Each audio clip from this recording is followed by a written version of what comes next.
इस वक्त पूरी दुनिया में पुतिन के उस कारखाने की चर्चा हो रही है जिसे मौत वाली फैक्ट्री कहा जा रहा है। पुतिन ने इस फैक्ट्री में अपने रक्षा मंत्री को भेजा हुआ है और फिर ये वीडियो पूरी दुनिया में वायरल कर दिया और बताया जा रहा है कि ज़ेलेंस्की को F-16 फाइटर जेट मिलने से पहले पुतिन ने बहुत बड़ा चक्रव्यूह रचना शुरू कर दिया है।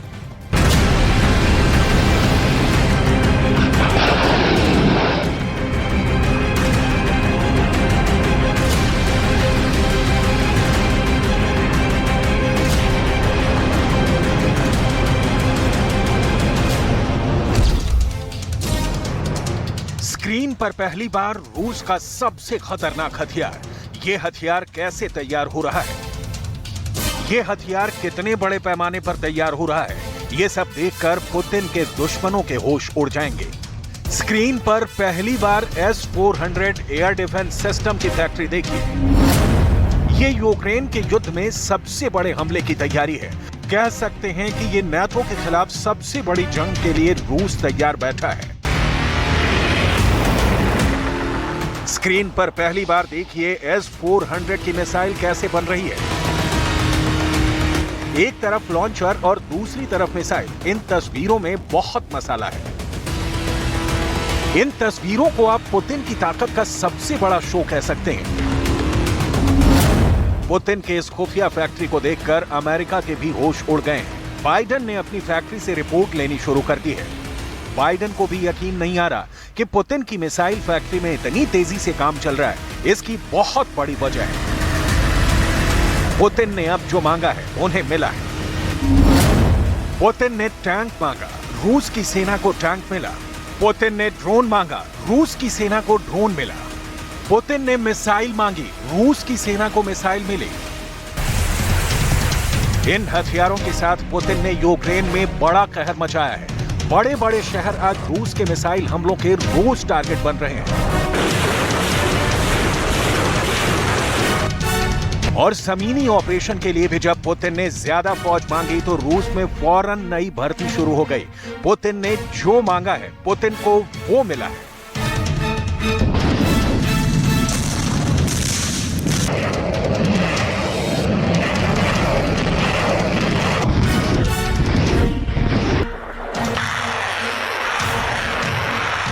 यूक्रेन के युद्ध में धीरे धीरे ही सही लेकिन रूस ने पकड़ और मजबूत बनाई है। पुतिन की तैयारी बहुत पुख्ता कही जा रही है।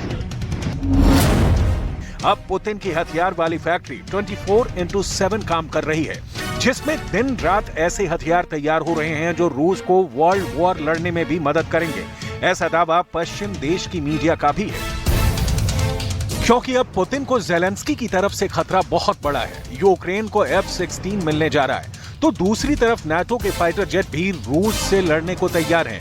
इसलिए दुश्मन के लड़ाकू विमानों को रोकने के लिए पुतिन ने बड़ी तैयारी शुरू कर दी है। F-16 रूस के आसमान में भटक कर भी ना आ पाए, इसके लिए पुतिन ने अपने रक्षा मंत्री शोइगु को नई जिम्मेदारी दी। पुतिन ने सर्गेई शोइगु को S-400 की फैक्ट्री में भेज दिया ताकि ग्राउंड रिपोर्ट मिले कि कितनी मिसाइल तैयार हो गई है। S-400 एयर डिफेंस सिस्टम बनाने वाली रूस की कंपनी अल्माज एंटी कॉर्पोरेशन की ये फैक्ट्री एक सीक्रेट लोकेशन पर है जिसकी जानकारी नहीं दी गई। शोइगु आए तो उनके एक तरफ S-400 के कैनिस्टर तैयार हो रहे थे तो दूसरी तरफ उसकी एयर डिफेंस मिसाइल तैयार हो रही थी। इन तस्वीरों में बहुत जान है। इन तस्वीरों में युद्ध का पूरा बजट समझा जा सकता है। इन तस्वीरों में F-16 की मौत को भी देखा जा सकता है। इसमें कोई शक नहीं कि अगर F-16 का सामना रूस के S-400 से हुआ तो वो हमला करने से पहले ही मारा जाएगा। रूस का ये एयर डिफेंस सिस्टम दुनिया का सबसे बेहतरीन हथियार माना जाता है और भारत के अलावा चीन समेत कई देश इससे लैस हो चुके हैं। S-400 की मिसाइल 400 किलोमीटर की रेंज तक F-16 को मार सकती है। इसकी गारंटी खुद पुतिन देते हैं। इस वक्त ये मिसाइल फैक्ट्री सिर्फ S-400 ही नहीं बल्कि 2 और तरह के एयर डिफेंस भी तैयार कर रही है, जिनकी तैनाती पहले से यूक्रेन की जमीन या कहीं की डॉनबास के आसपास है। मारियुपोल में भी है और उन सभी जगहों पर है जहां पर यूक्रेन के फाइटर जेट और ज़ेलेंस्की के ड्रोन हमले की फिराक में रहते हैं।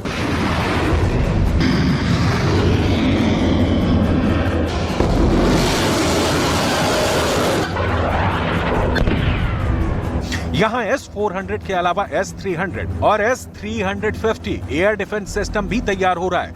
इसमें S-400 की रेंज 400 किलोमीटर से ज्यादा है। S-300 के आधुनिक वर्जन की रेंज 250 किलोमीटर है। वहीं S-350 की रेंज 150 किलोमीटर तक है। सर्गेई शोइगु ने पुतिन को रिपोर्ट भेज दी है और इस फैक्ट्री को दिए गए ऑर्डर और डेडलाइन के बारे में भी बता दिया है। इसी पर पुतिन की प्लानिंग निर्भर करती है। इसी तैयारी को देखकर पुतिन अपने अगले हमले का दायरा सेट करेंगे।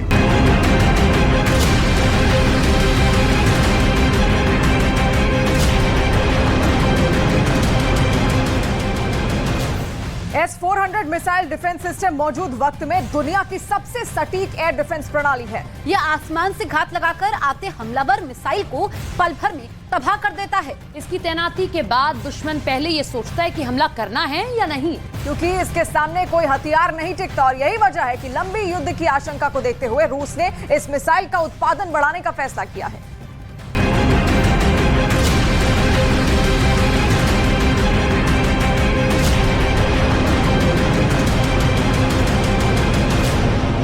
पुतिन को इस बात का पूरा शक है कि खेरसॉन में बांध पर हुए हमले के बाद ज़ेलेंस्की एक बड़ी साजिश रच रहे हैं।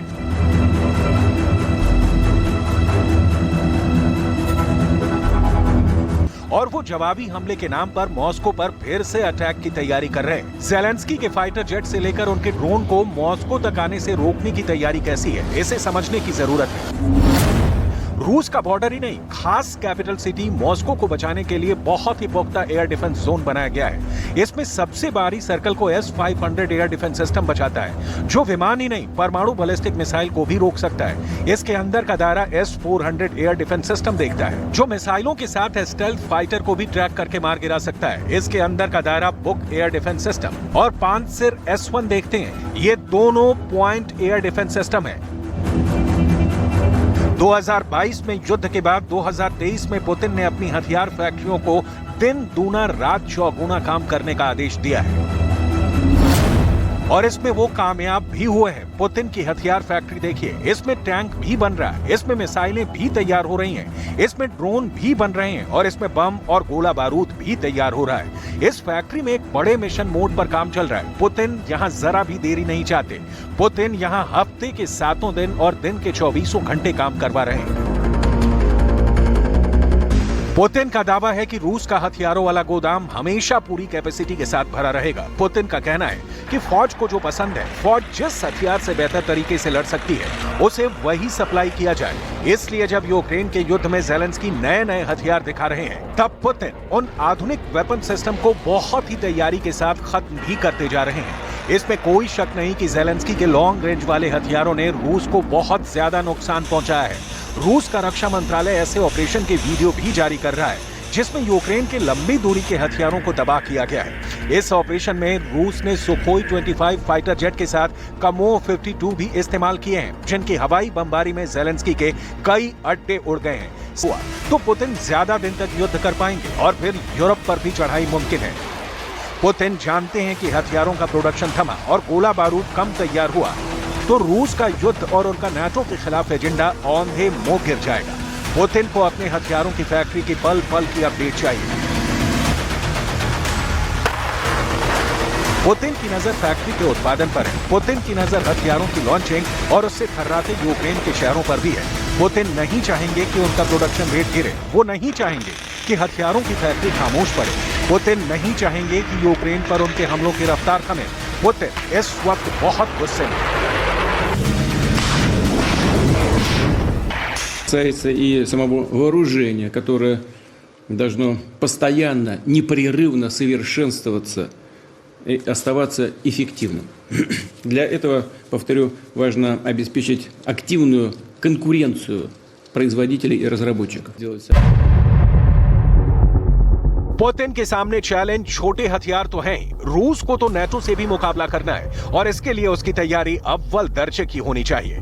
यही वजह है कि पुतिन को अब नई और आधुनिक मिलिट्री सैटेलाइट भी लॉन्च करनी पड़ रही है। ये रूस का सोयुज रॉकेट है जिससे मिलिट्री सैटेलाइट लॉन्च की गई है। ऐसे सैटेलाइट उसे यूक्रेन युद्ध में कई गुना फायदा पहुंचाएंगी। इसका पुतिन को पूरा यकीन है। हालांकि मौजूदा चुनौती लगातार ड्रोन सप्लाई की भी है और ज़ेलेंस्की भी समझ गए हैं कि रूस के पास अपने ड्रोन कम पड़ गए हैं। तभी उन्होंने ईरान का रुख किया। Ще гірші показники у Росії по дронах, зокрема, і по тих, які поставили їм спільники з Ірану. І це бачить світ. Бачить, що колишня друга армія світу вже навіть не 22-га за своєю ефективністю. А ми зробимо все, щоб пішла вона взагалі у другу сотню. І це буде. ज़ेलेंस्की इस वक्त पुतिन के हर हिटमैन को ठिकाने लगाने में बिजी हैं। उनका दावा है कि पुतिन के हर हिटमैन का जवाब उनके पास है और वो इस बार बहुत ही खतरनाक मूड में है। ज़ेलेंस्की के टारगेट पर इस वक्त पुतिन के 4 हिटमैन हैं। पहला हिटमैन शाहिद 136 ड्रोन, दूसरा हिटमैन पुतिन की KH-59 guided air missile, Putin का तीसरा हिटमैन कमो 52 अटैक हेलीकॉप्टर और चौथा हिटमैन है पुतिन का सुखोई 25 फाइटर जेट। यूक्रेन को मिले एयर डिफेंस सिस्टम अब रूस के इस फाइटर के लिए यमराज साबित हो रहे हैं। रूस का सुखोई 25 बॉम्बर नीचे उड़ते हुए यूक्रेन की फौज पर जबरदस्त बमबारी करता है और इसी वजह से ज़ेलेंस्की की फौज कई फ्रंट हार चुकी है। ऐसे ही विमानों को अब यूक्रेन में बहुत संभल कर उड़ना होगा, क्योंकि वो नॉर्वे और अमेरिका के बनाए गए नेसम सिस्टम की मिसाइल का आसान निशाना बन सकते हैं। ज़ेलेंस्की की फौज अभी तक बाहर से सप्लाई किए गए जो एयर डिफेंस सिस्टम इस्तेमाल कर रही है, उनमें सबसे ज्यादा दागी गई मिसाइल स्टिंगर है, जिसने रूस के हेलीकॉप्टर्स और नीचे उड़ने वाले जहाजों को बहुत नुकसान पहुंचाया है।